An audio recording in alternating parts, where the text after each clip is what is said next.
Hey everybody, it's Shireen and Raina from Power Pump Girls, the podcast, your go-to resource for all things social issues, womanhood, and the hustle.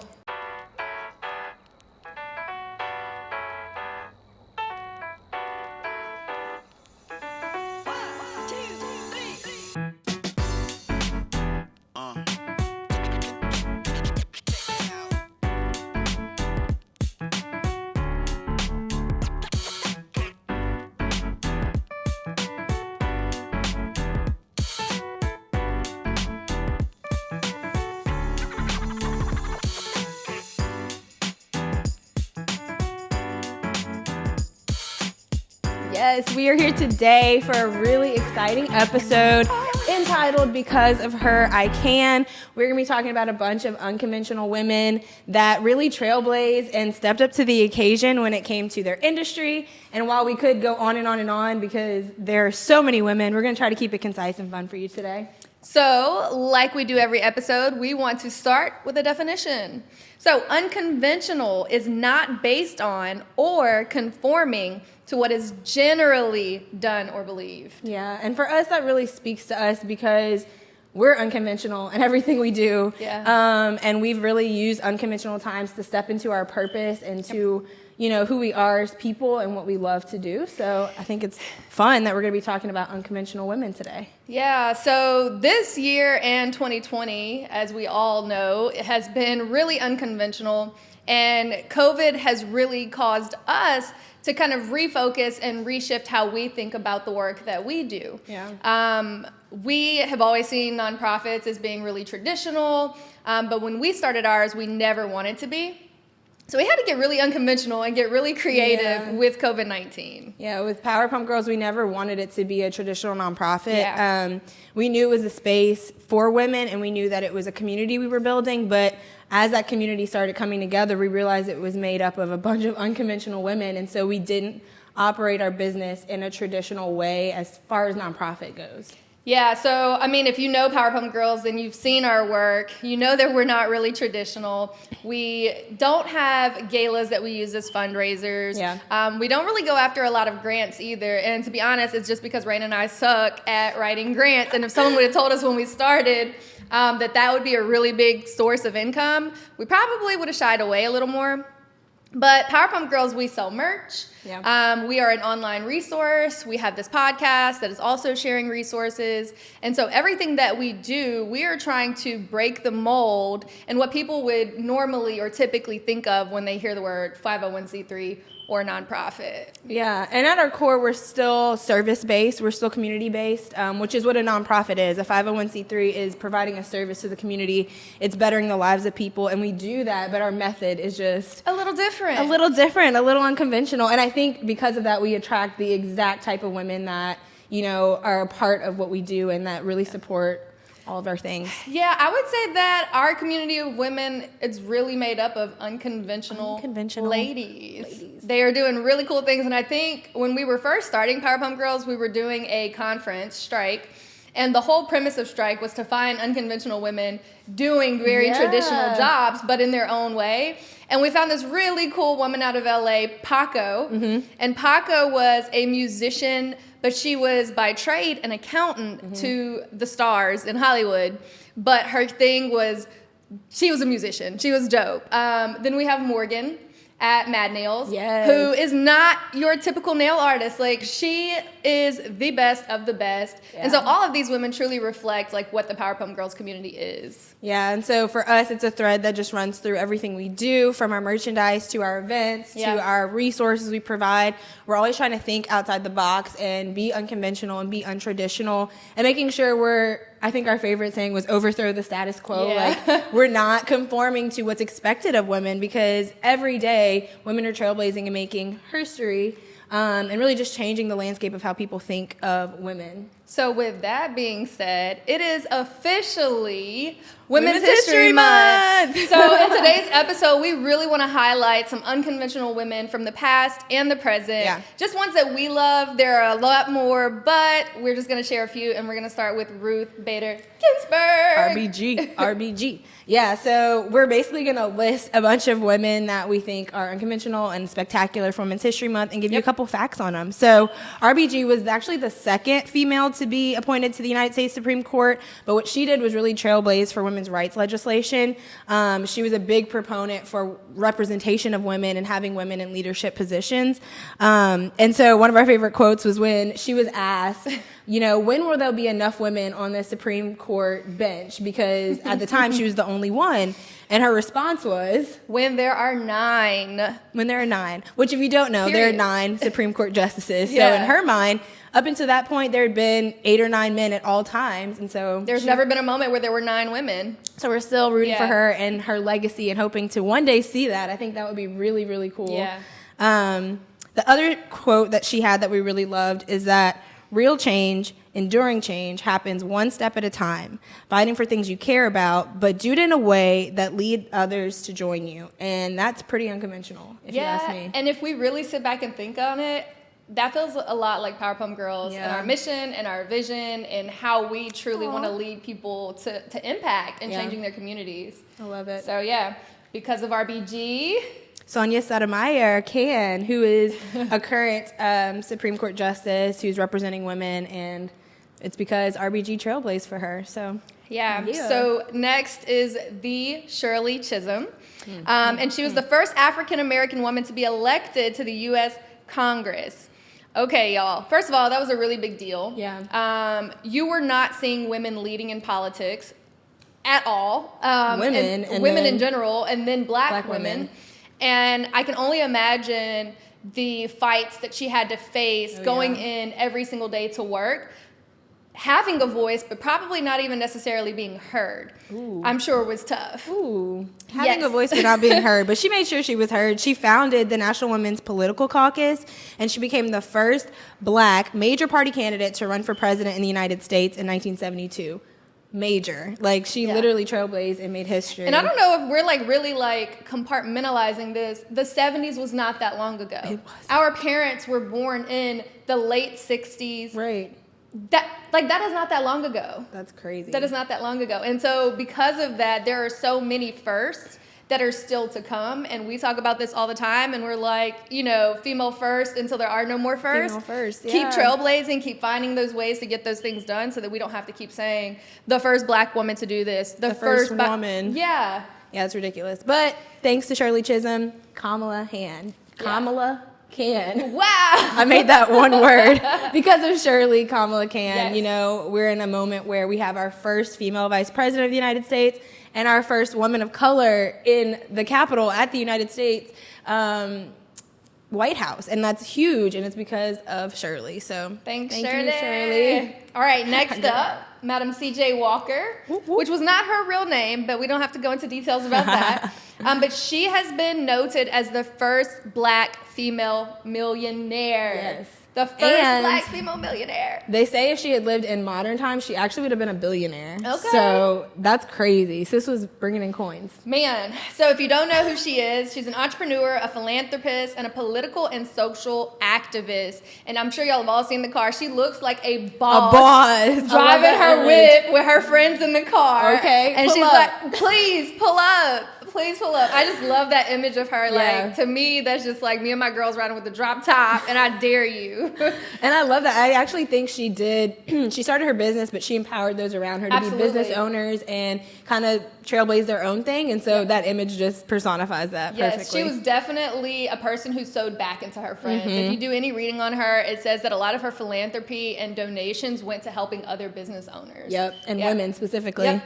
So because of Madam C.J. Walker, Oprah can.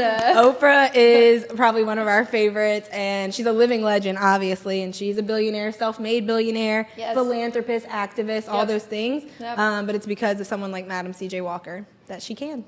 All right, who do we have next, Raina? Ada Lovelace. Oh, okay. Well, Ada is dope. Yeah. Way, way, way ahead of her time. So ahead of her time. It literally took a century before technology could catch up with crazy. what she was mathematically mapping out for the computer. So if you don't know, she has been called the first computer programmer because she wrote an algorithm for a computing machine in the 1800s. The 1800s. We are in 2021. And we're still figuring out computer algorithms and programming, but she did that hundreds of years ago. That is so crazy. And so much so that the U.S. Department of Defense actually named a computer language after her in her honor. And a lot of her talents and the things that she didn't become recognized for years. Yeah. So the fact that we're still honoring her legacy and she being a woman in STEM is really, really cool. And so because of Ada, women in STEM can. Yeah.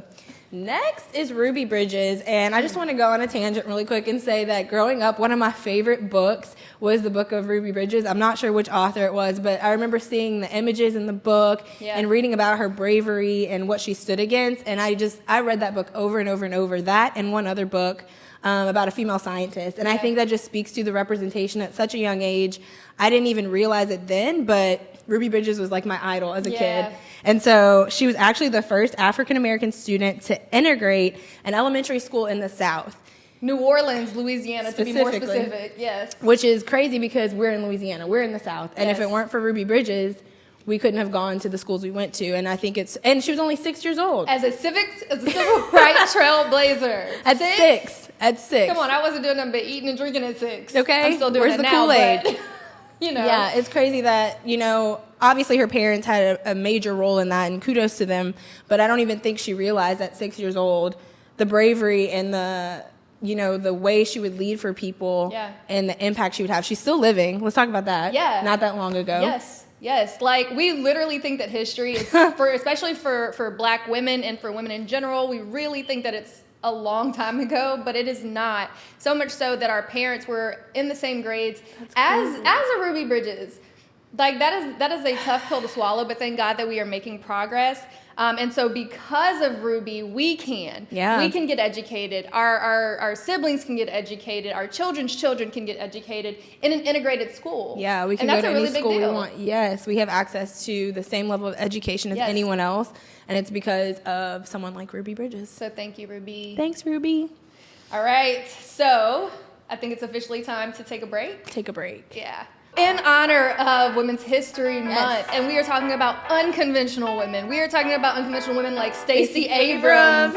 And y'all, it's so important to honor women before us and the women that are still trailblazing to this day. Yeah. All of our new merch line is strictly dedicated to being unconventional, to being woman, and we're actually about to drop a new piece called Because of Her I Can. It's a t-shirt, and on the back, it really honors all of the trailblazing women that have really killed it.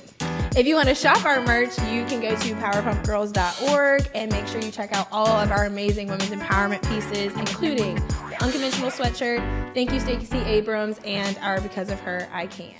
All right, so we are back, and as much as we would love to go on and on about the women in history that have made such an impact on our lives and the lives of so many women, we honor and cherish them and thank them for their contributions. We have to give kudos to the women who are still living, who are still trailblazing, and because of the women who've come before us and that we are able to stand on the shoulders of their legacy, we can still be making history each and every day. It's crazy to say that women are still breaking barriers. In 2021? In 2021, we're breaking glass ceilings. But yeah, we want to give them their flowers here and now today while we have them in our presence and can just really celebrate what's happening now. Yeah, so the first woman we will be honoring that is still living is the Stacey Abrams. We have been following Stacey and her journey and the changes that she's making. And I won't say single-handedly, but she is leading the charge. Yeah. So if you don't know, she's the first Black woman to deliver a State of the Union address, a response to the State of the Union address. First of all, I didn't even know that no other Black woman had done that. I know. I should probably also do some research. I always feel like we're learning in politics, relearning the education that we were given in school, public education. But she was also the first African-American female major party gubernatorial nominee. And this year, she was nominated for a Nobel Peace Prize for her work for flipping the state of Georgia blue. Can we just... She registered the most voters in Georgia history and made sure that people were exercising their right to vote and using their voice and just feeling empowered. I think, again, she wasn't the sole person knocking on all these doors, but she led the charge and she really empowered people to go out and uplift their community by using their civic rights and civic engagement. And so because of Stacey, the Black female community organizers can. That's us. It's us. That's some of our friends. She trailblazed and really showed that, even in moments of defeat, because she's had some really big challenges, she took that and was like, you know what, I'm going to use this to empower others. I'm going to use this to just propel myself forward. So thank God that she did. Thank you, Stacey Abrams. All right. So pandemic, panorama, Panda Express. All of those things. It's currently what we're living through right now. We're living through history. And there is a Black female doctor, Dr. Corbett. She has found the vaccine for COVID-19. She's actually a viral immunologist at the National Institute of Allergy and Infectious Disease, but she was the Black woman at the forefront of the National Institutes of Health that was developing the COVID-19 vaccine. And so she was the one that developed the vaccine, the Moderna, which was the first one to come out. And that's just huge because we're now having gone through a year of being in this pandemic. And if it weren't for her hard work and dedication to our communities, specifically our Black communities, we would now be in the process of vaccinating those at-risk communities and having people hopefully get back to some It's crazy how normality. This all intertwines because, again, this goes back to Ruby Bridges, right? Being able to get that education so that she can be on the forefront fighting for people in this moment. And so because of Dr. Corbett, at-risk communities, our at-risk communities can. So thank you for your contribution to history. Thank you, Dr. Corbett. Yes. Shout out to you. All right, this is one of our favorites too. Ava DuVernay.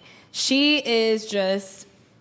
I'm speechless. She is such a boss, and she also kind of gives me Madam C.J. Walker vibes. Like when she pulls up, there's just this regalness to her. There's an aura, like just beautiful energy, right? Yeah. She's a storyteller, but I don't even think that her background was in that. I'm gonna have to look into it, but she is known for being the first African American woman to win Best Director at the Sundance Film Festival. She was nominated for Best Director in the Golden Globe Awards. She directed a film nominated for Best Picture. So she was nominated for an Oscar with that. And she directed a film with a budget over $100 million. She was the first Black woman to do all of those things. $100 mil? $100 mil. Oh. That's a budget, okay? A budget. You could create a story with that. Yes, you can. And what I love about her is that she brings to the forefront Black voices and Black stories and stories that are often overlooked. Our favorite, or one of our favorite, with the Central Park Five. Yes. It was so emotional and so driving, and it started so many conversations that needed to be had from years past, and it's because of her work and dedication to amplifying those stories. So thank you, Ava. So her work has actually made her the highest grossing Black woman director in American box office history. What? Again, 2021, we are still making history, y'all. So because of Ava, directors of color can. That's our Issa Rae's. That's what's the really cute girl that plays on... Marseille. Yes, I can't think of her last name. Because of Ava, we can. That's amazing. Yes. And I think there were so many times in the past that people thought maybe these stories wouldn't sell as well or they wouldn't do as well. And she's eliminating all of those barriers and saying, you can. Well, we want to hear our own stories. And that's something that we're just now being given the privilege on a true stage to receive and being told from our lens and not someone else's. Yes. So thank you, Ava. That's huge. All right, another favorite, Alexandria Ocasio-Cortez, AKA AOC. We love her just because she's so outspoken. She's fabulous, but she doesn't try too much. Like we feel like we would be best friends with her, obviously. Yes. But she's known for being the youngest woman to ever serve in the United States Congress. And she really took that and ran with it and was like, I'm holding this space for women who are coming behind me.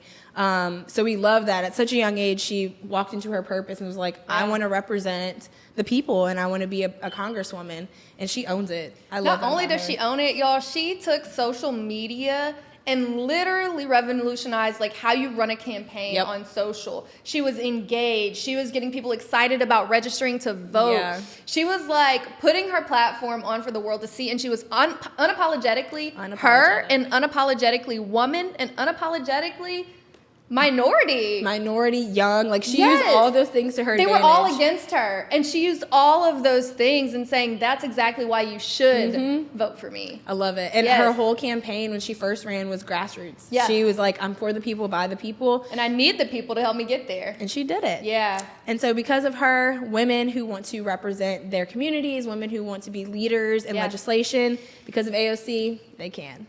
All right, y'all. This is another good favorite. This is Whitney Wolfe Herd. If you don't know who Whitney is, You probably do and you don't know. and you don't know, you use her product maybe at least once. Yeah. So Whitney is the founder of Bumble. Bumble, the app, y'all, the dating app. She made it possible for us to be in charge of our dating lives. We make the first move. Yep. We decide if we're interested in you or not. And I honestly think that's so dope and unconventional because she was at Tinder. Yeah. As a high up executive, and they weren't listening to her, and she was telling them what the women wanted on these dating apps. Yeah. We wanted to feel safe and secure.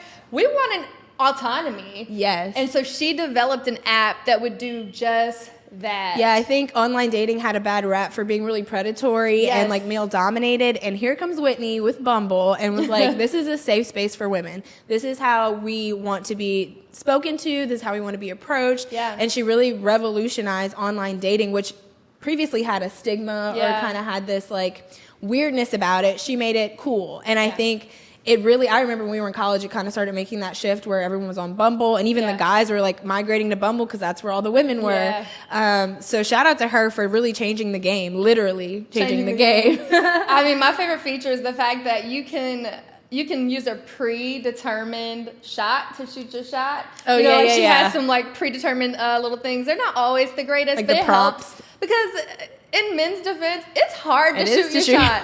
It is very hard to shoot your shot. I'm and like because embarrassed. it's shifting and it was like new for women, she kind of prompted you with like, here's some ways you can start the conversation. So yeah. I love it. So in 2021, Whitney became the world's youngest female self-made billionaire. Say that 5 times fast. I can't. She is literally the world's first youngest self-made billionaire with a B. That is huge. Really huge. And she also just became the youngest woman to take her company public at the age of 31. Y'all, I'm 31. I can't even wrap my brain around that. She did that. Yes. She did that. And I think it just speaks again to women thinking outside the box and being willing to be unconventional and step out. Yeah. She wasn't being heard at her previous job. She wasn't feeling as though she was representing women or really herself. And so she was like, I'm going to do this my own way. And because of that, is now the youngest self-made billionaire and the youngest woman to go public with her company. Like, that's so dope. Major milestone. So dope. So dope. So because of Whitney, y'all, our friends can love and shoot their shots. Okay. Swipe right. Okay. I had to think about it. Right. Swipe right. Thanks, Whitney. So yeah, we could go on and on about the many women that are standing up to these unconventional times and really trailblazing for us. We could spend hours talking about the women that we love and admire and look up to. And we're really grateful that we can stand on the shoulders of those women in the past and in the present. Because of them, we can, and because of them, you can. Y'all, thank you so much for joining us for another episode of Power Pump Girls, the podcast. Please make sure you are liking, subscribing, maybe even shoot it in a DM to one of your friends. Let them know to tune in. We really need your support. And until next time. Holla. Bye.